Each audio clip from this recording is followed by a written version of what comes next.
অনেক সম্ভাবনা এবং ফলন অনেক ভালো এবং এর দাম অধিক হওয়ায় এই ধানটি চাষ করা কিন্তু লাভজনক। দেখতে পাচ্ছেন এই যে চারপাশে দেখেন, এই যে পুরো আমাদের এই অনেক অনেক বড় একটা জমিতে কিন্তু এই ধান চাষ হয়েছে। তো এটি আপনাদের বলে রাখি, এটি হচ্ছে ডায়াবেটিস এবং ক্যান্সার রোগীদের পথ্য হিসেবে কিন্তু এটি ব্যবহৃত হয়। এর চাউলও কিন্তু সম্পূর্ণ কালো।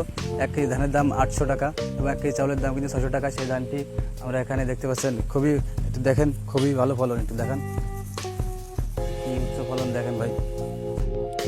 এই ধানটির কয়েকটি জাত রয়েছে, তার মধ্যে চায়না, ভিয়েতনাম, ফিলিপাইন, ইন্দোনেশিয়া এগুলো আসলে সবচেয়ে ভালো হয়।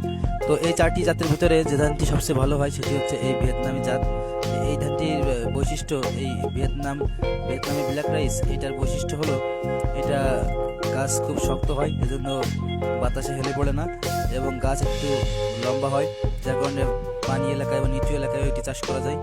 তো এই ধানটিতে সুবিধা হচ্ছে এই ধানটি কিন্তু সাধারণ ধানের মতোই, একেবারে চাষ পদ্ধতি সাধারণ ধানের মতোই, বেশি বা কম সার দেওয়া প্রয়োজন হয় না। এই ধানটি বয়সকাল 130 থেকে 35 দিন। তো যারা এই ধানটি চাষ করতে চান, যারা এই ধানটি চাষ করতে ইচ্ছুক, তারা অবশ্যই আমাদের স্ক্রিনে দেওয়া এই নাম্বারে ফোন দিয়ে বাংলাদেশের যে কোনো প্রান্ত থেকে কিন্তু সহজেই কুরিয়ার সার্ভিসের মাধ্যমে বীজ নিতে। তাই কৃষক ভাই বন্ধুরা, আজই যোগাযোগ করুন আমাদের স্ক্রিনে দেওয়া নাম্বারে। আপনার জমিতে চাষ করতে পারেন এই কালো জাতের ব্ল্যাক রাইস ধানটি। এর চাউল এবং ধান দুটি কিন্তু কালো।